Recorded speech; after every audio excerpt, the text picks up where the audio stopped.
Olá, bom, hoje então a gente conversa um pouquinho sobre o A Máquina de Fazer Espanhóis, do autor português Walter Hugo Mãe. Esse aqui já é o segundo livro do Mãe que eu leio e faço vídeo aqui no canal. O primeiro deles foi o A Desumanização, eu vou deixar o link lá embaixo para vocês darem uma olhadinha. Acho que eu posso começar esse vídeo dizendo para vocês que eu gostei bem mais da Desumanização do que deste livro aqui, mas este ainda assim é um livro belíssimo. É um livro, aliás, mais um livro sobre a decrepitude da velhice. Então, recentemente aqui no canal a gente conversou sobre A Casa das Belas Adormecidas, do Kawabata. Também vou deixar o link lá embaixo para vocês darem uma olhadinha. Um outro olhar sobre essa fase da vida, certo? Sobre essa fase final da vida, digamos. E o que a gente vai ter aqui nesse livro, na verdade, é um retrato bem mais realista da coisa toda. Este aqui é um livro bem recente, foi publicado em 2010, chegou aqui no Brasil em 2011 pela Cosac Naif, e agora a gente tem uma outra edição, vou deixar a capinha aqui do lado, saindo pela Biblioteca Azul. Foi o quarto romance escrito pelo autor, que além de escritor, é também apresentador de talk shows e ele é um artista multimídia, ele desenha, ele canta, faz mil coisas. E eu não sei se é o seu caso, mas com certeza vai ter gente aí me ouvindo e pensando, poxa, o cara faz tanta coisa, sinal de que ele não faz nada bem. Aí é que você se engana, ele é um baita escritor, o Saramago elogiava pra caramba a obra do Walter Hugo Mãe, e ele é com certeza um dos grandes nomes da literatura de língua portuguesa da atualidade. Inclusive, alguns críticos literários consideram A Máquina de Fazer Espanhóis como o primeiro livro da sua fase de maturidade, né? Ele vem escrevendo desde 96, se eu não me engano, ele tinha vários livros de poesia publicados e tudo mais, este é seu quarto romance. E além de ser uma história que vai tratar, então, como eu tinha dito para vocês, da decrepitude da velhice, a gente vai acompanhar aqui também uma história que vai tocar bastante na questão da identidade, ou na verdade na perda da identidade e na procura por resgatar essa identidade perdida. Primeiro por quê? Porque aqui a gente vai acompanhar a história em primeira pessoa do nosso narrador e personagem principal, que é o Silva. Ele era barbeiro, hoje em dia ele já tem mais de 80 anos e no iniciozinho do livro, gente, isso acontece na primeira página do livro, ele vai perder sua companheira de anos e anos. E um dos detalhes mais bacanas a respeito dessa história aqui no livro é que, mesmo tendo 84 anos de idade, ele ainda se considerava apaixonado pela sua esposa. Então ele perde essa esposa e a filha, a família da filha e tudo mais, decide que será uma boa colocá-lo então num asilo. Então logo no iniciozinho do livro a gente vai acompanhando o Silva se mudando para este asilo. E aí a gente tem aquela questão de identidade, né? Então a gente já percebe que essa pessoa que tinha sua vida muito bem organizadinha em casa com a esposa e tudo mais, de repente, por conta da perda dessa esposa, se vê sem sua família, privado de sua, sei lá, sua casa, seu apartamento, indo morar então nesse asilo contra a sua vontade. Mas enfim, ele vai porque não há o que se fazer. Então agora ele está absolutamente sozinho nesse quartinho, onde ele tem apenas a companhia da imagem de uma santa, algumas mudas de roupas e tal. Então, assim, num primeiro momento, a gente tem essa questão dele não conhecer ninguém lá dentro e estar ainda bastante deprimido com as circunstâncias todas e não querer se abrir, não querer conhecer ninguém. E aí, como é que você faz para firmar a sua identidade num lugar em que absolutamente ninguém te conhece e você também não conhece ninguém?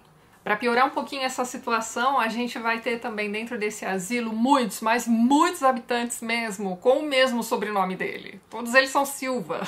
E tem até um momento aqui no livro em que o narrador vai dizer que, né, aqui em Portugal todos nós somos Silva. Aqui no Brasil também, né? Se eu não me engano, esse é o sobrenome mais comum que nós temos por aqui também. E além dessa questão da identidade, esse livro vai lidar também com a questão de resgate de memórias. E nem sempre essas memórias serão tão agradáveis assim. Aqui no caso do Silva e de alguns de seus colegas também, a questão é que eles conviveram, né? Então eles têm muitas memórias do período de Salazar. Então, como era a vida durante a ditadura? Inclusive, ele vai se lembrar de um período em que ele deu abrigo a um rapaz revolucionário dentro de sua própria barbearia e como aquilo gerou diversos problemas para a sua família e o que foi que ele fez para resolver este problema. Então, esse é o grande arrependimento que a gente vai ter aqui, com o qual Silva vai precisar lidar durante essa história toda.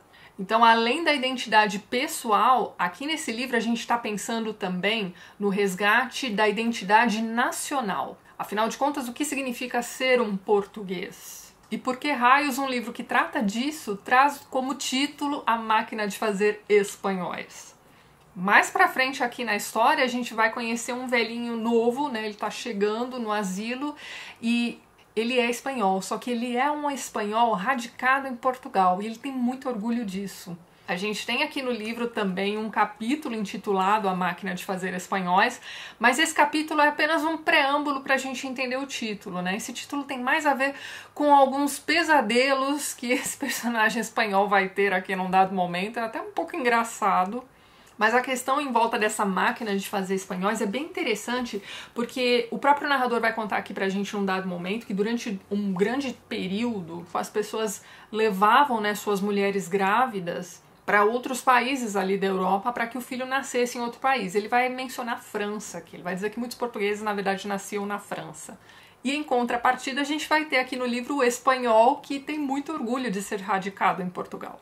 Então, como assim o próprio português não tem orgulho de sua nacionalidade e alguém de outro país tem orgulho de ser ali português? Então leia aí você também o livro. Mas então, outro personagem muito interessante que a gente vai encontrar dentro desse asilo é o Esteves, sem metafísica. Então, para você aí que não conhece o poema Tabacaria, do Fernando Pessoa, na verdade do Álvaro de Campos, eu recomendo fortemente que vocês parem tudo e vão ouvir lá o poema. A gente tem um vídeo de poesia da semana só sobre o Tabacaria. Vou deixar o link aqui em cima e lá embaixo na descrição do vídeo também. Gente, ouçam aquilo, acompanhem a leitura com o poema. É maravilhoso. É, pelo menos na minha opinião, o melhor poema do Fernando Pessoa. É que é difícil apontar um só, mas esse é grandioso pra caramba. Provavelmente vocês já entraram em contato com Tabacaria em algum momento da vida, vocês só não estão se lembrando. Mas é aquele poema que começa com não sou nada, nunca serei nada. É um baita de um poema. E, enfim, lá no finalzinho do Tabacaria, ele encontra, né, o narrador, o Álvaro de Campos, encontra dentro da Tabacaria o Esteves, sem metafísica. E o interessante é que o Esteves, dentro da Tabacaria, tem um papel muito importante. Leiam lá o poema, não quero estragar a experiência de ninguém. Mas essa questão dele ter esse epíteto, né, o Esteves sem metafísica, né? O que é metafísica e por que ele não tem metafísica? O que é que ele diz pro Álvaro de Campos ao finalzinho desse poema? Olha, leiam lá. Então veja só você que a gente tem esse personagem dentro deste poema, que é um dos grandes poemas de Fernando Pessoa, que é o cara, ele é o grande nome da literatura portuguesa, existindo de verdade e habitando este mesmo asilo. Aliás, eu esqueci de comentar com vocês que o nome do asilo é bastante interessante, é o Felicidade.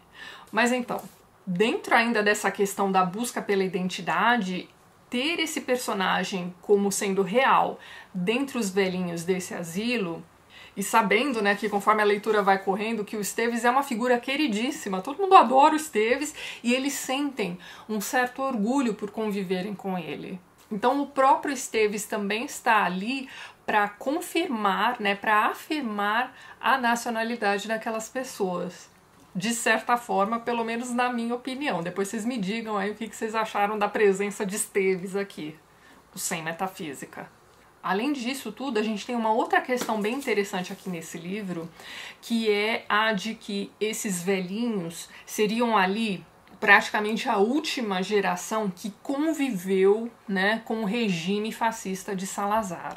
Então é como se essas memórias que eles guardam desse período tenebroso de Portugal morresse junto com eles. E até que ponto você ter essas memórias morrendo é uma coisa boa ou não? E para além de todas essas questões grandiosas que são tratadas aqui nesse livro, a gente tem também o dia a dia desses velhinhos dentro deste asilo. Então a gente vai acompanhando ali as conversas entre eles, essa questão da afirmação da identidade também tem muito a ver com os times de futebol que eles, né, para os quais eles torcem, né, sobre os quais eles conversam ali durante os almoços e tudo mais.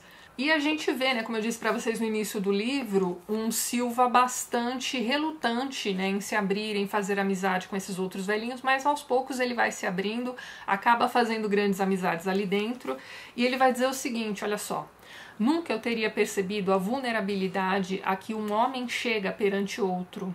Nunca teria percebido como um estranho nos pode pertencer, fazendo-nos falta.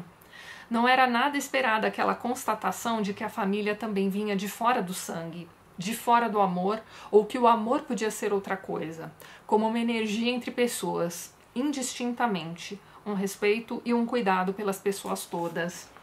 Então é isso, a gente vai acompanhando aqui essa última fase do Silva, ele vai aprendendo com essa estadia dele dentro ali do Felicidade, e a gente vai aprendendo muita coisa também, porque eu não sei vocês, mas não é todo dia que a gente pega um livro para ler sobre velhinhos dentro de um asilo.